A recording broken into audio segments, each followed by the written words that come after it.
we can spiral and we can snowball into reaching for this subjective level of perfection that's not real and we're never going to break the code for so that we can receive what we feel we should receive. And that's because we're putting everything out on the other person. And we cannot do that. We cannot allow our need for our perfectionism, what we think is perfect, to be relying on another human to co-sign it.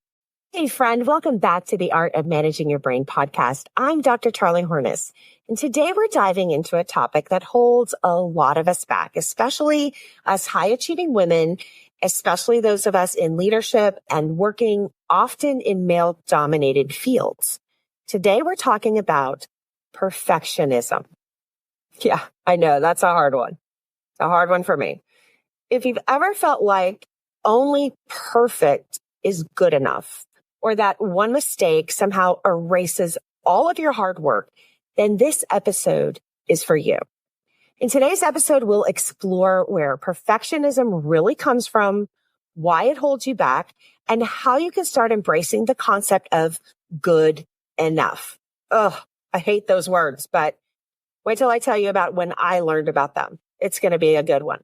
So by the end of this episode, I hope to equip you with tools to let go of perfectionism in a wonderful way that you feel great about and to pursue progress and purpose with confidence. All right, let's go. I'm Dr. Charlie Hornes, highly anxious people pleaser turned master certified professional life coach. Learning to manage my brain was so life-changing for me that I got certified so that I could teach these incredible evidence-based practices to you. Are you ready for massive change? Let's go. Okay, so today we're going to tackle that dreaded topic of perfectionism. But before we get into today's topic, a quick reminder. If you're enjoying this podcast, make sure to like, subscribe, and leave us a review. It helps to reach more people, and it shows our greater reach and keeps you connected with each new episode. Also, my two most popular masterclasses are available right now in a special holiday bundle. It is covering thought work fundamentals and strategies to navigate high-stress environments with confidence. You can head over to charliehornescoaching.com/flash sale for all of the details. And this is just for a limited time, and it is only for $47, but I'm only offering so many downloads. So run over there quick and grab your holiday masterclass bundle while you can. And don't forget, if you're curious about the patterns that might be holding you back, take my free Thought Saboteur quiz. You can grab that. It's a free quiz, and it's going to give you all kinds of great insights. You grab it at charliehornescoaching.com/quiz. It's a quick way to identify your primary thought patterns and learn some practical steps to shift them. All right, now let's dive in. Okay, so today I'm speaking to all of my fellow perfectionists out there. If you've ever felt like only perfect is good enough, or that you must avoid mistakes at all costs to be taken seriously, then this episode is for you. Perfectionism can feel like a way to prove your worth. But the truth is, it's a trap that keeps you stuck. So today we'll talk about why perfectionism is actually holding you back and look at practical steps to start embracing the concept of good enough. Ugh. I don't even like saying that. It's absolutely so hard for me. But good enough is often the healthiest choice we can make. First of all, we have to talk about what perfect is. What does it mean to you specifically? Because when we're dealing with thought work and mind management, often we're talking about the objective versus the subjective, right? What is true, factual, real, concrete fact versus what is opinion, what is seen through particular lenses, what can be colored in various ways, what is based on our story, our experience, what we've been socialized to believe. And if you have been listening to me, you know that I love to look up words. And I think that a lot of us think we know what perfect means, but it's different for all of us. And so I went ahead and got as you know, my trusty destroyed dictionary that I have had forever.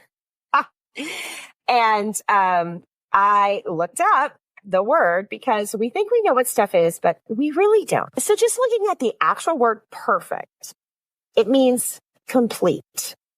Think of these definitions through the lens of you wanting to be perfect, you wanting everything you do to be perfect based on whatever your experience and definition of perfect is.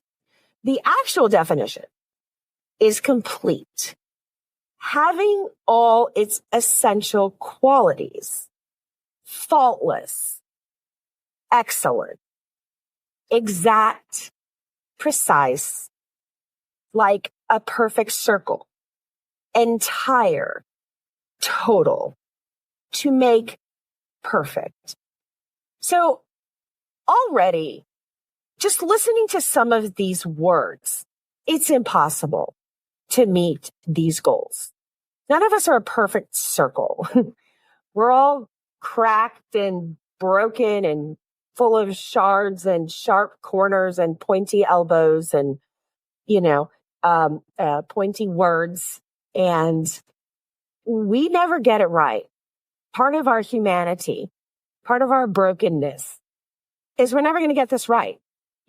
That's why we're human. Faultless, excellent, exact, precise. These are things we're never going to be. We're never going to be these things, ever. Then we go to perfection, the noun. It's making or being perfect, a person or thing considered perfect, to perfection, perfectly. And I think that's interesting because it states a person or a thing considered perfect. Now, again, considered, that is a subjective term. So whatever it is that we consider to be perfect, whatever person it is that we consider to be perfect, it doesn't say what it is.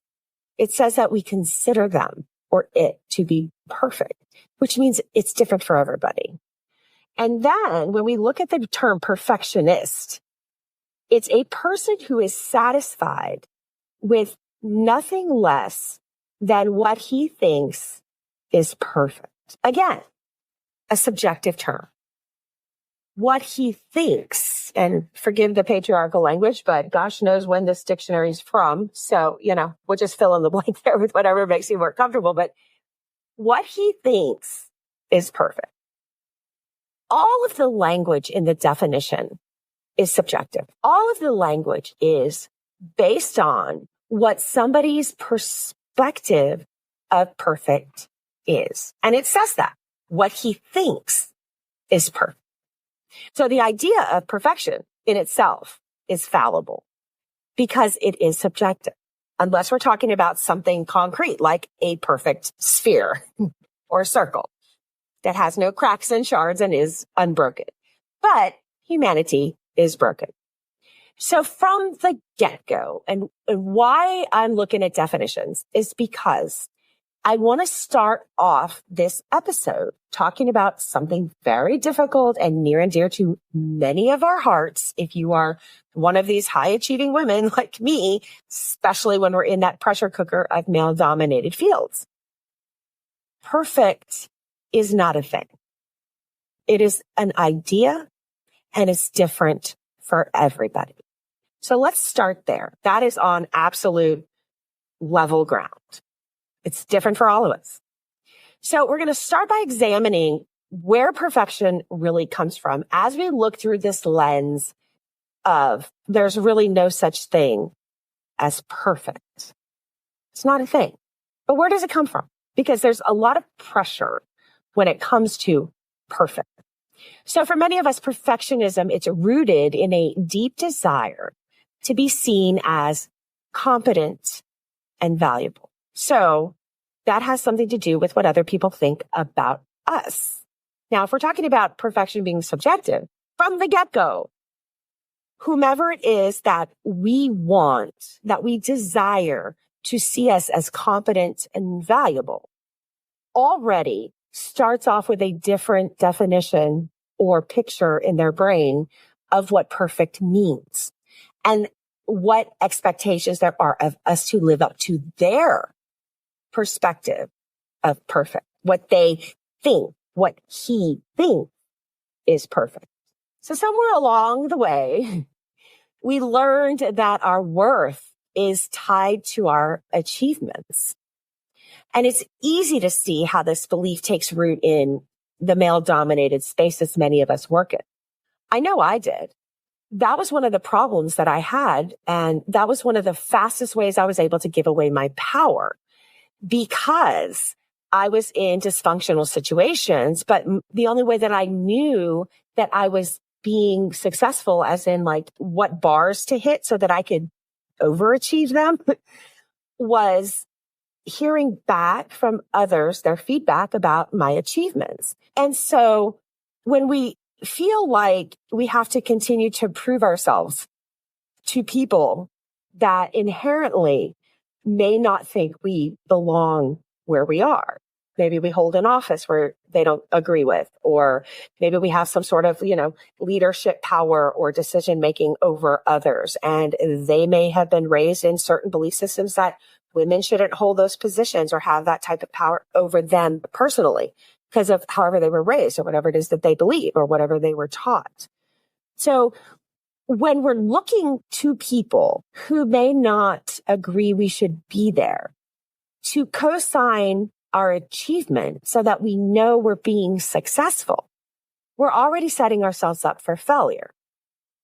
And we're allowing ourselves to be judged by someone else's perspective of perfect that we don't even know. And so how can we even possibly know the bar to achieve or to overachieve to make sure that we've done what we want to do? And most of us that are highly driven, we're overachievers. We don't want to just hit the bar. We want to skyrocket past it because that's just what we do. We've already set ourselves up for failure when we're looking at this from a formulaic perspective. When I am asking someone who may already disapprove of me to approve of my achievements, I'm going to fail. And then when I'm asking somebody to determine this level of perfect or success, the words that the definition was using, it is entirely subjective. And so I'm never really going to understand what another person's perspective of perfect is or that level of success. And their perspective is going to be entirely different than mine. So we're already on super shaky, uneven ground there. So we're no longer on a level playing field. And it's easy to see how this belief takes root, where we may feel that we have to continue to prove ourselves at every turn because we are not receiving that level of feedback to let us know that we're hitting the marks of not only achieving, but potentially overachieving so that we can feel like we're hitting our perfect marks, right? And even if we understand we're never going to be, quote, perfect, we are achieving levels usually above and beyond what people that are not so highly driven would, target. But perfectionism, it's actually not about true excellence because A, it's entirely subjective and we've already determined that. It's based on what a person thinks is perfect, as the definition describes. What it is about fear. And this connects back to our survival mechanism. This is not about excellence. It's about being afraid of not hitting the marks. It's about controlling how we're seen by other people, making sure there's no room for criticism. Often that's what perfectionism is. We don't even often know that that's what we're doing. A lot of the time we may say, well, I'm not afraid, or I don't care what other people think or whatever, but we do because It is in a social contract that other people let us know when we are doing the job we're hired to do. And often when we're talking about making sure there's no room for criticism, it's not that we care necessarily about the criticism itself. Most of us can handle great feedback, constructive feedback, even some, not so constructive feedback. We're adults and capable of doing our jobs. But what gets sticky for women in leadership is when we start to sort of tip over into a little bit of cognitive dissonance, because we know what we're doing. We're good at what we're doing. We were hired to do what we are good at doing. We're, prepared and educated to do what we're doing, but we're not receiving the basic approval of achieving the goal we were hired to achieve. Because often in male-dominated spaces, we are still dealing with the socialized patriarchy of people who are supposed to grant us basic feedback and annual reviews and things like that. Often they're not interested, or they're not willing, even if they're not aware of it, to give us the feedback of achievement. Often that doesn't even have anything to do with us. It often has a lot to do with our gender. It has to do with these gender bias gap things that I've talked about how we have to earn trust in ways that men don't have to. Men have to lose trust. We have to earn it from the get-go. And often it is very difficult for us to receive the proper feedback that we need when we're working in what feel like toxic or hostile working environments, where we start to question, have we met the goals we were hired to meet? Why are we not getting the proper feedback that we need to know that we're achieving what we were hired to achieve? Why are we not getting the constructive criticism that will help us be better? So from the very get-go, what it is we're trying to achieve is entirely subjective to our own brains and will not match up with those that we need and seek approval from, so that we know that we're achieving what we're hired to achieve. It's never going to match. And what they think we should be perfect in is not going to be what we think we should be perfect in. We can spiral and we can snowball into reaching for this subjective level of perfection that's not real, and we're never going to break the code for, so that we can receive what we feel we should receive. And that's because we're putting everything out on the other person. And we cannot do that. We cannot allow our need for our perfectionism, what we think is perfect, to be relying on another human to co-sign it. So there's a lot of deficits right there at the get-go. And it can snowball, because when perfectionism really is rooted in fear, and the fear may not be intentional, but the fear ultimately is not leaving room for criticism. Often we don't know why we're doing that, but it has a lot to do with this idea of not matching perspectives of perfect, not getting appropriate feedback, having this level of cognitive dissonance where we know we're doing a good job, but the reality around us is not showing that we're doing a good job, because there's more at play. And when we're trying to avoid the fear of there being consistent criticism, especially when we don't understand where it's coming from, because again, we know what we've done well, and our reality is just not necessarily giving that reflection back to us, because we're dealing with people looking through things from their own perspective, their own lens, and their own subjective reality. So ironically, though, this need for control often leads to instead procrastination, burnout, and constant dissatisfaction. Now, I've said a million times, the kryptonite to burnout is purpose.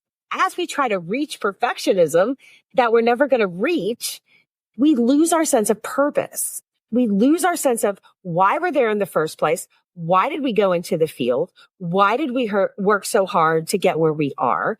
And then just to be like sideswiped left and right by this criticism that our perfectionism is trying to protect us against. And yet it can't. And that is when the procrastination, the burnout, and the constant feeling of dissatisfaction comes into play after all of these things have snowballed. We don't start with burnout. I don't know any woman who's worked as hard as they've worked to get where they are, put up with all the bullshit they've put up with. I mean, in my field, the level of sexism, the level of glass ceilings, the level of achieving that I had to do and was willing to do and did with heels and a smile, I didn't leave my field because I was burned out. I worked my butt off and I loved every minute of it. And we live in seasons, right? We're able to function when things are high and we have to, show up and we're all in and we do the job and we burn the candle at both ends. And we love what we do because that's why we're doing it. And then we have the times when, we ease off the gas and, we can chill and catch up and whatever. And yeah, you have seasons of tired and seasons of overwork but we don't leave our fields because of it. Why are we there otherwise? Why have we worked so hard to get there? Burnout is after all of this snowballing, all of this chasing perfection, which is simply avoiding criticism we don't understand because we're become afraid of it when you don't know why you're being attacked or you're getting criticized or you're getting what seems like blindsided out of left field after doing a great job that you've done. When that stops making sense and we suddenly don't know why we're there, what we're doing, and why we're not getting any traction forward. We're not getting the raises. We're not getting the promotions. We're not getting, the staff, the bigger budgets, the things that we're pitching for and trying really hard to and worked really hard for. We're not getting the things that we should be getting. It's not making sense. And that's the cognitive dissonance where reality is not matching what we know to be true. And then we stop wanting to put our time and energy into something that seems fruitless, especially after we work so hard to get there. That's the procrastination. That's the burnout. That's the constant feeling of dissatisfaction. It's because we've lost purpose. It's because we're using metrics that are made for us to fail. Other people's subjective perspectives of when we're doing a good job. Other people's perspectives on how we should be perfect, how we should be flawless, how we should not have any mistakes, any errors, because you're being held up to standards that are made for you to fail. Now, my husband says all the time, he's a manager of people. He says, great is the enemy of good. I've heard that tons of times, but he says it to me all the time. And he's right, because often I can get stuck in the minutia. It's like this saying, we get rigorous and then we get caught in the rigor of being rigorous, right? It's the same thing with perfectionism. It's like, I need this. I want this so good. I want this as good as it can possibly be. I understand perfect's not a thing, but I sure can aim to get as close to it as possible. And then because perfect is not a thing for humans, perfect is not only subjective, it's infinite. It can go on forever to the point where you pass the level of it being just right and you go into like ruining it. I've done that with art. Not that I'm very good at art, but you put enough paint on something, it starts to go brown and doesn't look like anything, right? You've missed the opportunity for the sweet spot. That's what we're looking for. We're looking for the sweet spot. So let's tie this into thought work. So let's reframe this idea and let's remind ourselves perfectionism isn't excellence. It's fear disguised as control. Excellence comes when we grow, when we learn, when we take risks. It doesn't come from avoiding mistakes. And if we are in hostile and toxic work environments, we can get a bit gun shy.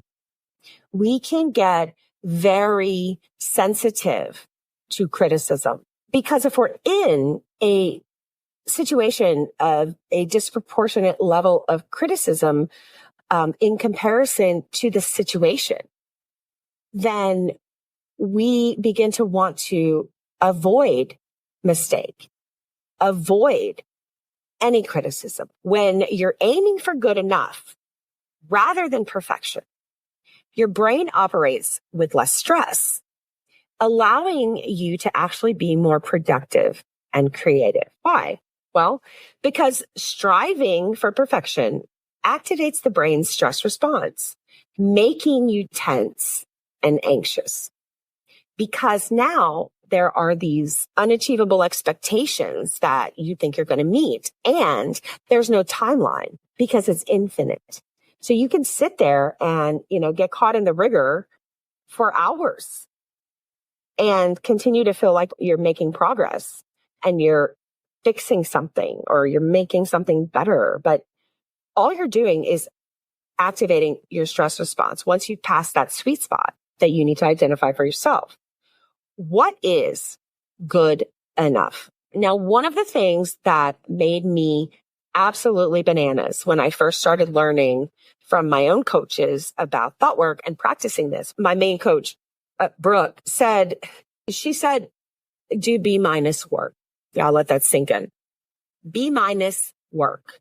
That is nearly impossible for me to even fathom. It's now become a joke in my house. When anybody in my family sees me like cranking away on the computer, they're like, B- work, mom, B- work, or my husband or whatever, because I can get stuck, caught in the rigor.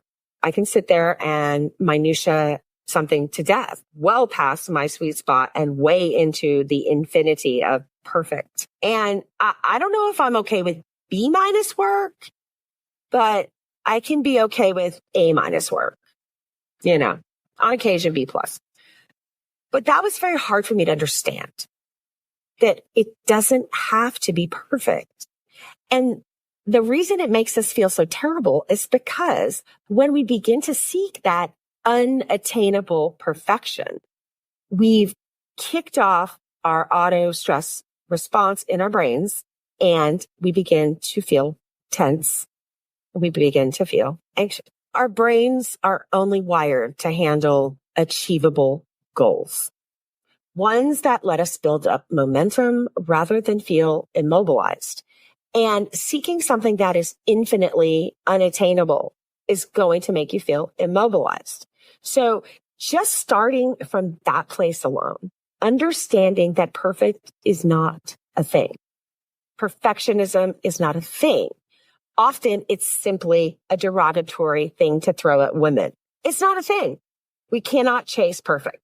We have got to intentionally be imperfect.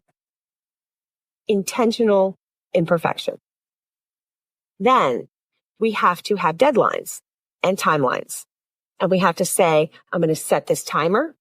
I'm going to give myself this amount of reasonable time. And I'm going to do this. And when the time's over, we're done. And we move on to the next thing.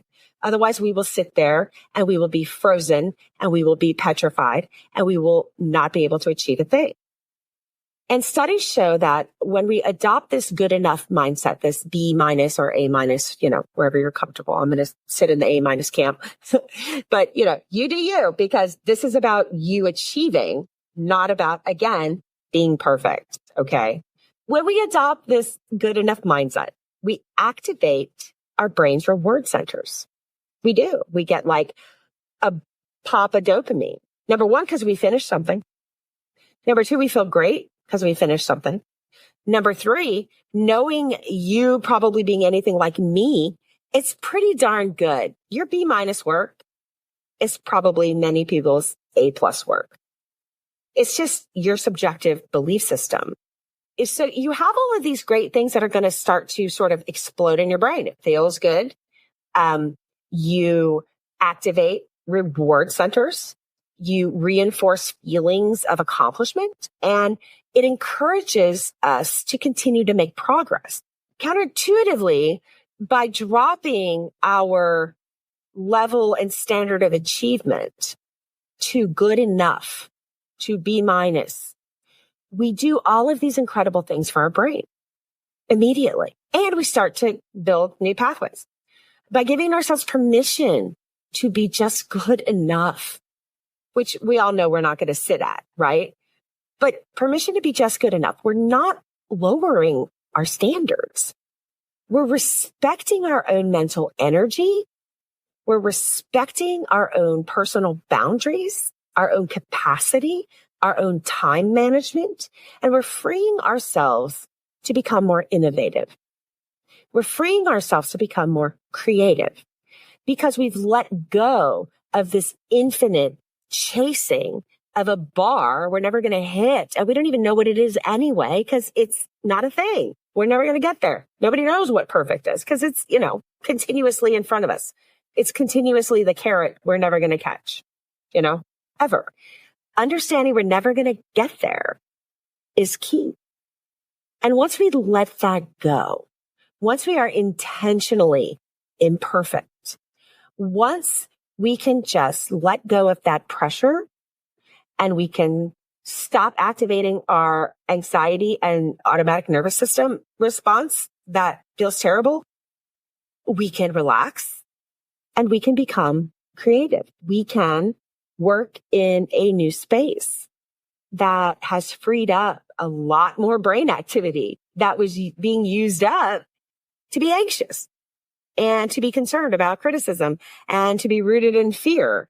And once we, let go of all of that, once we understand other people's criticisms are just like perfectionism, as far as like achieving perfect, it's not a thing. So if you're feeling like this is speaking to you and you are the perfectionist, you might often start to think that you have to do this perfectly or you're not good enough. Most of that, as I've explained, is a product of socialization, that if you don't hit the marks other people expect of you, especially when they don't make sense and they're disproportionate, it's very easy for you to believe that you're not good enough rather than see that aerial view thing that I always talk about, that, seeing the system for what it is. And instead of you being in it and getting, your butt kicked within the system, you can rise above it and see the layout and see the moving pieces. Like you're looking down on a chessboard. You're watching two people play chess from above and you can see the moves and you can see what's happening. You can see the system of socialization at work in you. And when you, can remove yourself from that a little bit and you can say, oh, I'm not feeling good enough, not because I haven't done this perfectly, but because there's all of these social expectations around me that don't make sense, that are seemingly disproportionate and unhealthy. And then once you can get through those layers and either identify that is or is not what you're dealing with, then you can start to really identify your own levels of what it is you're trying to achieve, why you're achieving it, where's your sweet spot, did you blow past the sweet spot, are you doing your 80 to 90%, have you set your time limit? Because if you don't have all of these tools in place, it's very easy to say, if it's not perfect, I'm not good enough. And all of that is just a lie based in nothing. What if you challenged the thought instead? Okay. What if instead you could replace it with, is doing my best enough? Doing my best is enough. And doing my best in the time frame that is appropriate and getting a pretty reasonable amount of awesomeness done, because that's what we do. Is it enough? It is enough. It's enough. It's not perfect. It's never going to be. It's enough. And that is a balm to your stress. It is a balm and a soothing layer of awesomeness to feeling crappy. So we are reframing. And that's crucial because Our beliefs shape our reality. Our thoughts shape our reality. Our thoughts, through our feelings, through our actions, shape our results. That's our reality. And you can change your reality at any time. You can change your perspective on your reality anytime. Why? Because you're reframing the thoughts that do not support your well-being into crucial thoughts that do support your well-being. And therefore, the results you will begin to get are entirely different than the results you got. So next time you catch yourself striving for this perfection, when you catch yourself stuck in the rigor, when you catch yourself in the minutia, when you are thinking about what other people think about your work rather than what you think about your work, I want you to pause the minute you identify it. And it takes practice. Sometimes, you don't identify it for a long time because you're so in these habits and these thoughts, and you're so used to this stuff that doesn't serve you, and you don't even know you're doing it. But when you catch it, and you will start to identify, because identifying it is the most important piece. Pause and ask, what am I actually afraid of? What is the fear this is rooted in? Maybe ask, how might I be holding myself back by aiming for this perfection, this thing that I'll never achieve? And sometimes it's you holding yourself back. And sometimes it's the fact that you have not identified the external circumstances that are holding you in a vice grip, that are causing your brain to go into high levels of anxiety and stress that you don't need to do. So these questions are going to shift your focus from that fear of whatever criticism. And they're going to create this level of empowerment where you are making choices for yourself. You are determining your level of work, your level of satisfaction, your level of purpose, so that you're not falling into burnout. You're not falling into dissatisfaction. You're not falling into not wanting to show up anymore and procrastinate and wondering why you spent, all this money and 25,000 years in training and education and experience to just hate what you do. Okay. That's not going to work. That's not helpful. You're living in fear, and identifying the root cause of that is paramount. But when you ask yourself these questions, when you challenge these thoughts, when you begin to identify them and you shift your focus from whatever that fear is, potentially identifying where it's coming from, and you shift to empowerment, making your own choices, determining for yourself what is and is not acceptable, what is and is not good enough, and then simply receiving the feedback that you need to know you can keep doing your job. All right, let's get real practical real quick. So we have that 80% rule. We talked about 80, 90%. So pick a task this week, whether it's a project, an email, a workout. I have a lot of really fit friends, and it's not my jam. I do not like exercise, never have, never will. But they give me great advice because, again, I can get really perfectionist with this stuff. I want the outfit. I want the shoes. I want the hour-long whatever.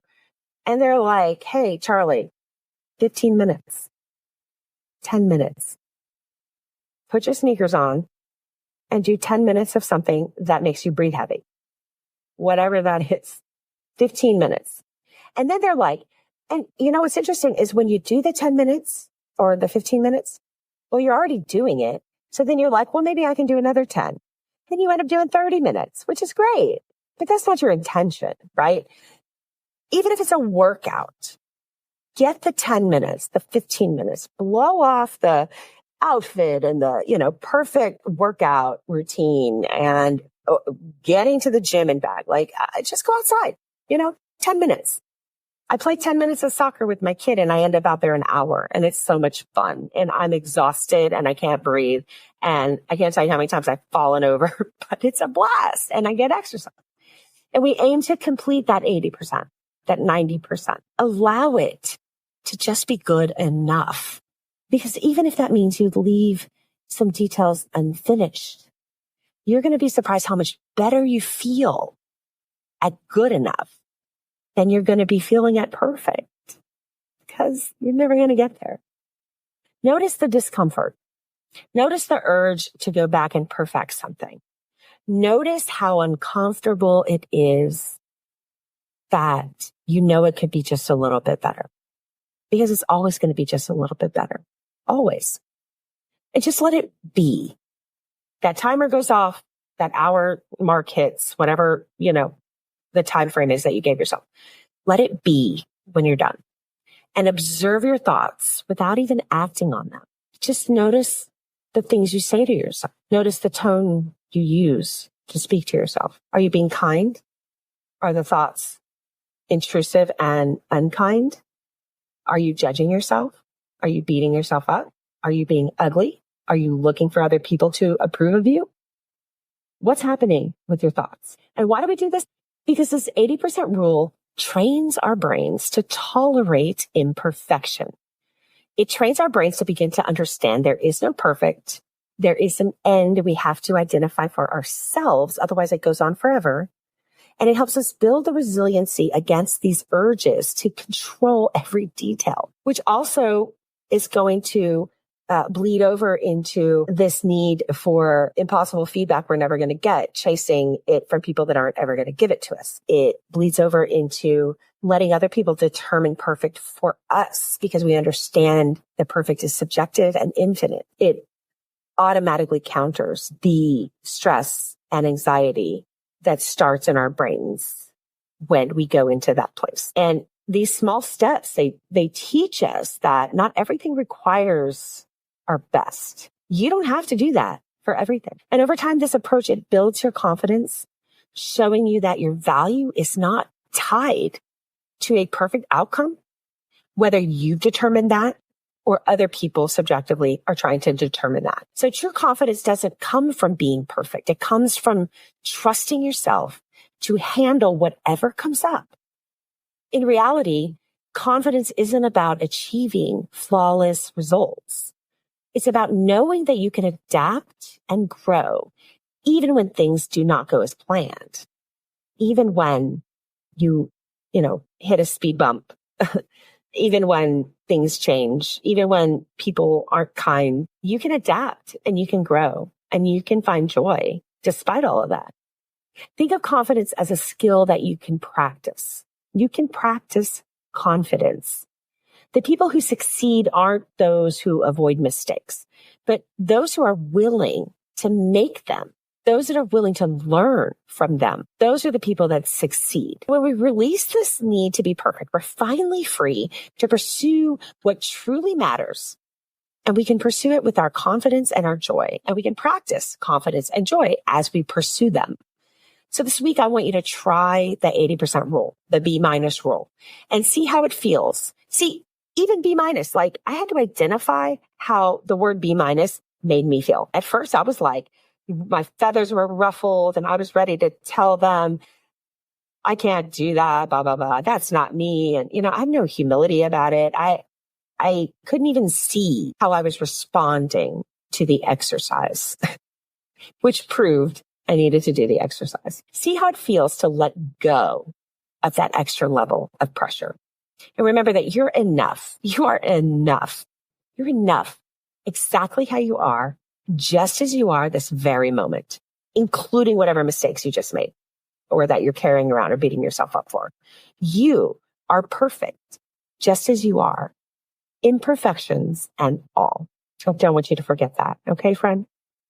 So if this episode resonated with you, I hope that you'll share it with somebody who might benefit from letting go of their own perfectionism, understanding how much toxicity is not only in their own perfectionism within, but how much, and more so, external pressures of perfectionism are insidious to socialized patriarchy, just socialized unreasonable expectations in general. So much of that actually has nothing to do with us. So any of your friends that might need to learn that, please pass them on to this episode. And don't forget to subscribe if you haven't yet. This podcast, it's all about giving you practical tools to navigate your career and life with confidence and resilience. So for even more tailored insights, take that free quiz, my Thoughts Saboteur quiz at charliehornesscoaching.com/quiz. And you will discover the specific thought patterns that might be holding you back and learn some practical steps to start shifting them back to health. And thanks again for tuning in. And just remember, you're not defined by perfect results because you'll never get them. You're defined by your growth, your courage, your resilience, and your willingness to fall on your face and be okay with it. All right. I'll talk to you soon, friends.